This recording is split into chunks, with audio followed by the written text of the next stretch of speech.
দীর্ঘ লাইন ধরে অপেক্ষা তেলের জন্য। তো আজকে একটা জিনিস খুবই ভালো লাগলো, হিয়াকু বাজারের ফার্ম কর্তৃপক্ষরা আজকে টোকেন দিতেছে, যার টোকেন আছে সে তেল পাবে আর যার নেই সে পাবে না। জিনিসটা খুবই ভালো লাগলো, কিছুটা ঝামেলা কমবে। আমি ফার্স্ট টাইম এসে টোকেন নিয়ে নিয়েছিলাম। ভাই তোমার কত নাম্বার? 116।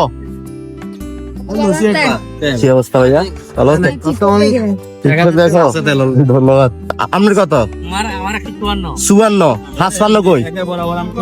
ঠিক আছে, আপনার ঘরে আই। আমার সিরিয়াল হচ্ছে 156, তাই অপেক্ষা করতে হয় না। আমি বাসা থেকে ঘুইরা আমার টাইমে চলে আসছি। 156 আমার সিরিয়াল। এই সুন্দর উদ্যোগটা আরো আগে নেওয়ার দরকার ছিল। ক্যামেরা বন্ধ করবো কেন ভাইয়া? তোমাকে বিয়ে করাইতে হবে, পাত্রীর দরকার আছে না, দেখতে হবে না?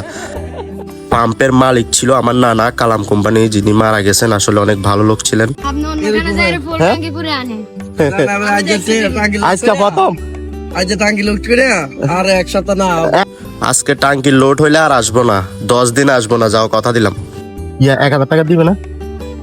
হ্যাঁ, প্রত্যেক দিন আবার আসা লাগে, দিয়ে দিতে বলো। দিবে না? সমান। আজকে 500 টাকার বেশি তেল দিতেছে না। আমি কালকে নিয়েছিলাম 300 টাকার, আজকে 500 করে দিতেছে।